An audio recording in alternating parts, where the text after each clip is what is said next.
Good evening to everyone, and welcome to another episode of Global Women Enrichment podcast. This month is celebrated as Women's Month. Therefore, during this month, we will be featuring diverse, successful, professional, and ordinary women of all ages, race, nationality, and religion.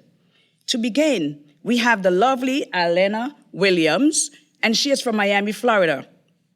When you listen to Arlenna, you will see that she is a trailblazer. She was even featured in Who is Who in America. You will see that she is a no-nonsense person, and she's just that type of person, straightforward. She gets to the point, and she keeps it moving. I've known Arlenna for over 30 years, and that's all I'm going to say about that for now. We'll talk more about that later. But for now, I will turn it over to the lovely Arlenna Williams. Thank you. First and foremost, thank you for the opportunity to meet with you and to share my story. I currently serve as Operational Vice President for Baptist Hospital of Miami. Baptist Hospital is one of 11 acute care facilities and 67 urgent care, diagnostic, and freestanding ED facilities that make up Baptist Health South Florida. We serve the four-county area, Monroe, Miami-Dade, Broward, and the Palm Beaches. I started at Baptist in 1980, fresh out of graduate school. And I was blessed enough to find what I call my professional home.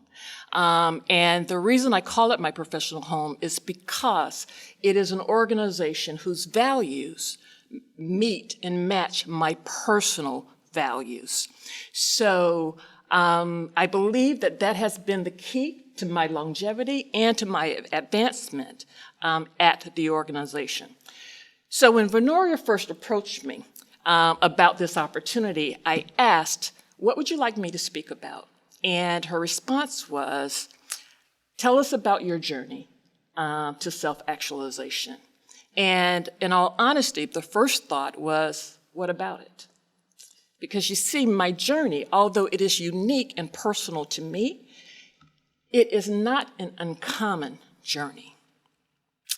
So it caused me to pause and it caused me to think, because my journey is not about me. It is about service to others. It is about staying true to my values. It is about staying true to my heritage, and it is about God's grace.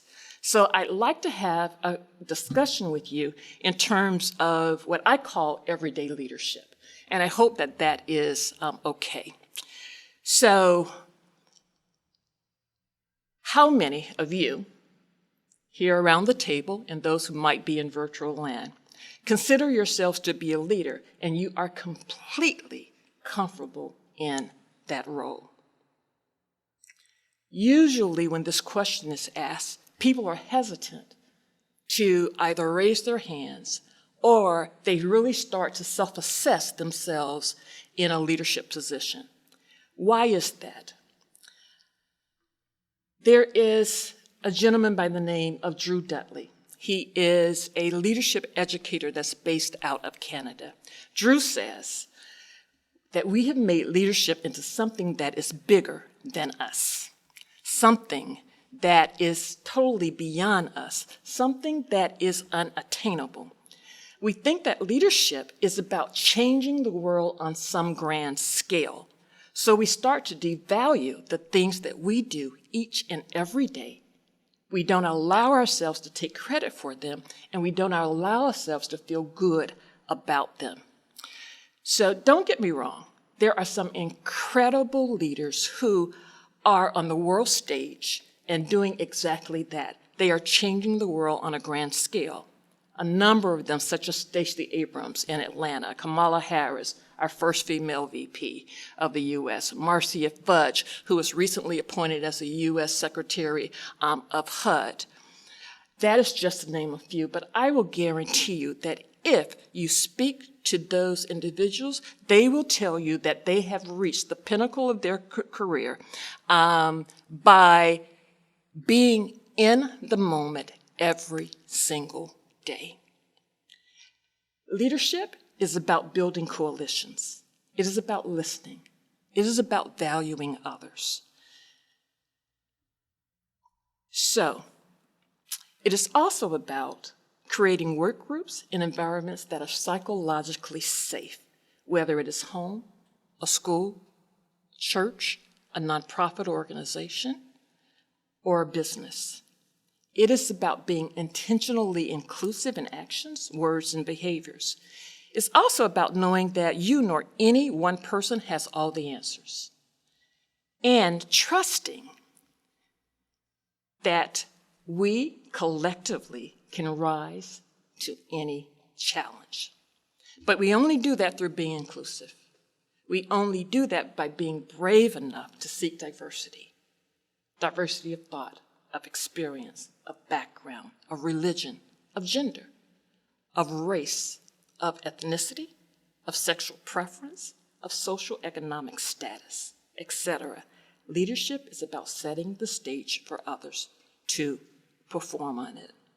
So as long as we make leadership something that is bigger than us, something that is beyond us, we give ourselves and others an excuse not to be great leaders every single day.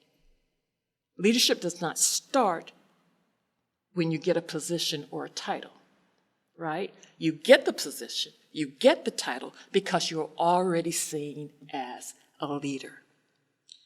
So I go back and to the first question that I asked, and that has, do you consider yourself a leader, and are you comfortable with that title? Because the reality is that if you're a parent, you're a leader. If you have a younger sibling that looks up to you, you are a leader. If you run a household, trust me, you're definitely a leader. If you have friends or family that call you for advice, not for money, that's a whole different thing, but if they call you for advice, you are a leader. John Maxwell, which is one of the noted leadership gurus in the country, says leadership is influence, nothing more, nothing less. Leadership is a process of social influence which maximizes the efforts of others toward the achievement of a goal. I have been truly, truly blessed in my years to work with some amazing people who helped me to redefine leadership, which has been transformational for me personally and professionally, which brings me back to what Venoria asked me to do, this term self-actualization. This term means the realization of fulfillment of one's talent and potential. It is being comfortable and unapologetic about who you are, who you stand for, where you come from, and where you are headed. Arlenna Williams says that, and I am going to read this, our deepest fear is not that we are inadequate. Our deepest fear is that we are powerful beyond measure. It is our light, not our darkness, that frightens us the most. My desire is that we all embrace the light that is within us, that we learn to walk in our truth boldly and unapologetically. There is a poem that I'd like to share with you, and then I'll stop and we'll open it up for questions. It is an untitled poem. You think you can define me. You think that I'm a tick in just one box, like my being is a door that a single key unlocks. But let me tell you something. I have the universe inside. I hold an untamed ocean with a constant changing tide. I'm home to endless mountains with tips that touch the sky. Flocks of grand migrating birds in deserts harsh and dry. I house the wildest rivers and a host of sweeping plains. I feel in waves of sunshine and of unrelenting rains. Don't tell me that you know me, that this right here is what you are. I am the universe in motion, for I was born from stars. To be truly self-actualized is to be comfortable in your own skin. to walk in your own truth, to never let any one person, any one group, or anything define you. And I guarantee you, if you are comfortable with you, it translates out. Others see it. Others want to be around it. And they want to catch onto it. That's what defines a leader, not a title. It's who you are, and it's whose you are, and being comfortable with that. Thank you so much, Arlenna. Do any of you ladies have any questions for Arlenna? Yes. Go ahead. Thank you so much for sharing your thought on leadership. I have two questions. The first one, you said when you graduated from college, university, and then how you started at Baptist. Yes. You want to touch a little bit in the journey. Mm-hmm. And then the number two question is, who are you grooming? Are you grooming? You have a mentorship program, and then you have other youngsters that, I know you went to speed bumps, of course, to get where you are. And then to maybe help them avoid it or to show them how to make it in life, in successful life. Okay. Yeah. So I started at Baptist, as I said, right out of grad school as a medical social worker. I was the first Black social worker and the only social worker with a degree. And, over the years, and I think one of the things that, again, helped me to progress along the journey, right, at the organization is, even at that age, having a great, great sense of who I am and whose I am. I was raised by parents who were God-fearing.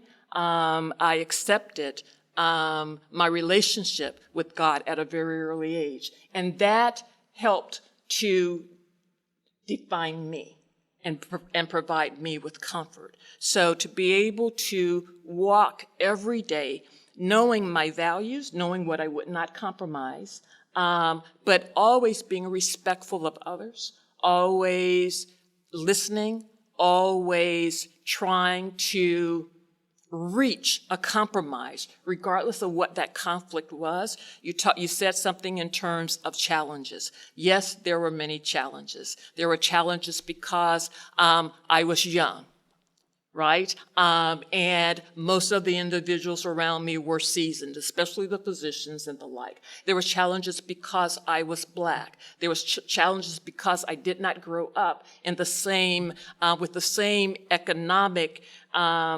privileges that others. However, I never used my background as an excuse.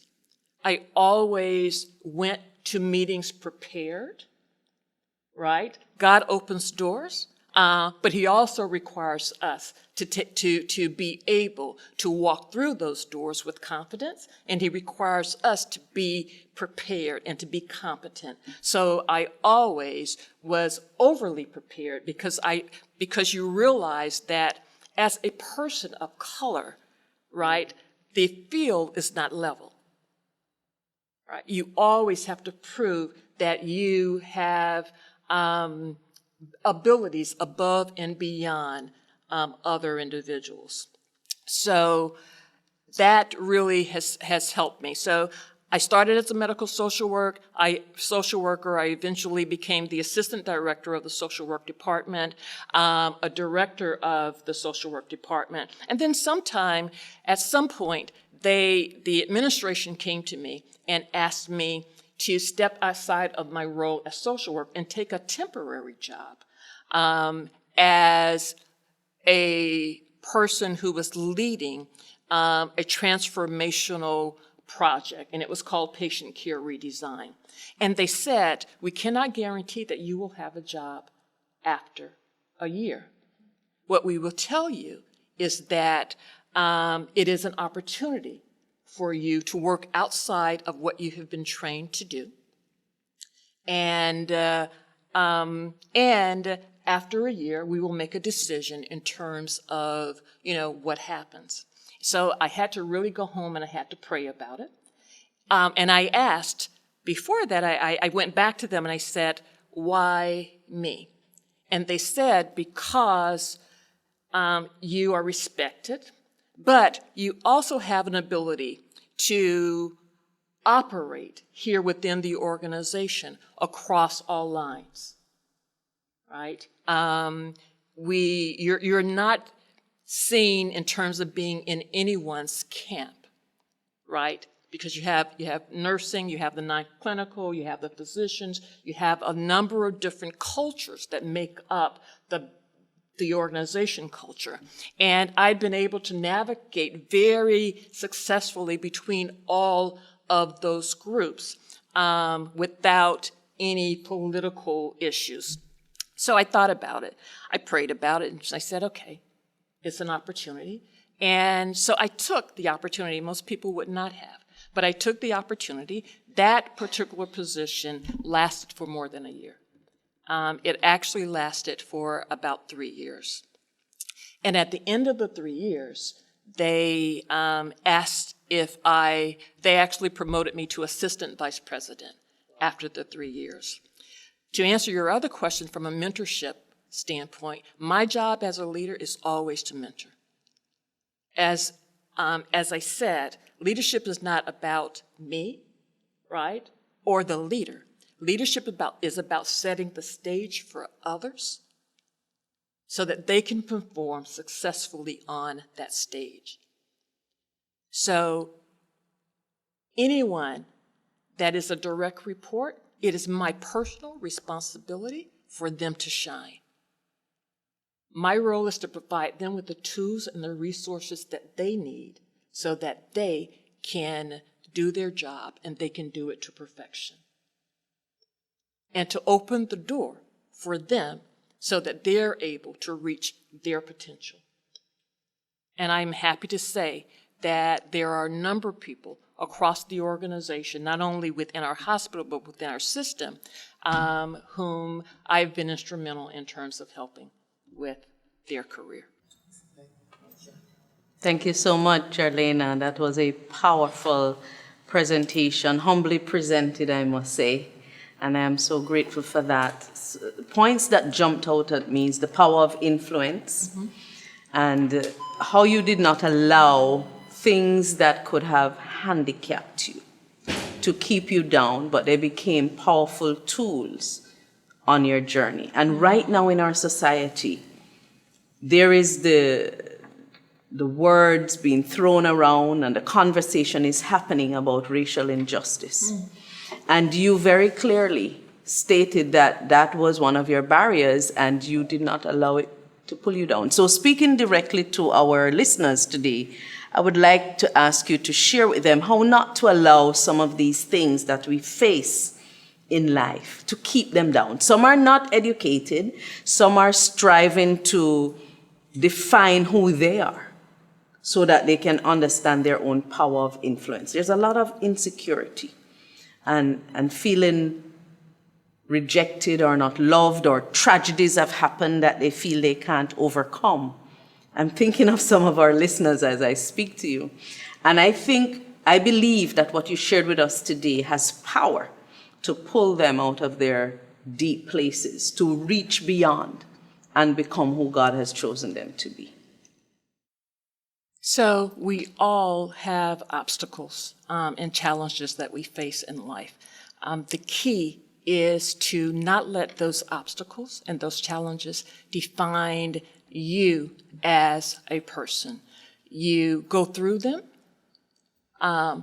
and that's what you do. You go through them. You don't stay there in that situation. You find a way to, let me go back. First and foremost, my firm belief is that every single challenge, every single obstacle, there is something to learn from it. So first is taking a step back and assessing and saying, God, I know that I'm in this for a reason. First, I'm counting on you to help me through it. But second, what is the lesson that I need to learn from this so that I do not repeat it. I have one quick story, and that is something that happened to me personally. And this is from a professional standpoint. I was interviewing for a position. It was for a promotion. And during that interview, and it was a position that I wanted, but deep inside me, I really didn't know that I really could do this position, and I was qualified for the position. And that came across as I interviewed. At the end of the interview, I knew that I wasn't going to get the position. But at the end of the interview, the individual who was interviewing me knew me and said at the end of the interview, he said, "Arlenna, you own that organization. You know that organization. You need to go back and you need to walk in that organization as if you are chief cook and bottle washer. Because you are." That's all that he said. That caused me to sit back and think and say, he's right. What was going through my head at the time was all the negativity that I'd heard in my life when I was in that interview. So I was saying, you're not going to be able to get this position. You've been through X, Y, and Z. You don't have this. You can't do this. They don't know. All of the insecurities, because we all hide things, right? And we carry those things with us. So as we go through things in life, it really boils down to how you think about yourself and how you value yourself. Because if you value yourself, you can overcome any single obstacle and consequence. You don't let other people define you. Wow, that is so powerful. Thank you, Arlenna. So you have had the opportunity to listen to Arlenna Williams and her accomplishments on her journey to self-actualization, from being a social worker to climbing the corporate ladder to director, and currently as operational vice president. That is a big feat. And we hope that you, our listeners, have been inspired to reach your goals and aspirations. Again, Arlenna, we want to thank you for sharing your success story with us. It was indeed a pleasure having you as a guest, Global Women Enrichment podcast. And I want you to know that you always have an open invitation with us. Moving right along, just a few housekeeping items before we end tonight. Please remember to subscribe on our website as well as here on YouTube to receive your $200 hotel savings card. Please be sure to include your name and email address. If you have subscribed only on YouTube, you will need to go to our website and subscribe there as well. If any of you have not yet received your card and you know that you are subscribed both on YouTube and to our newsletter, reach out to us so we can check our roster for your information. As a reminder, we are a nonprofit organization and we welcome your donations to assist with podcast production costs and giving back to the community. To make a donation, you can give via Venmo. Until next time, be encouraged, empowered, and enriched.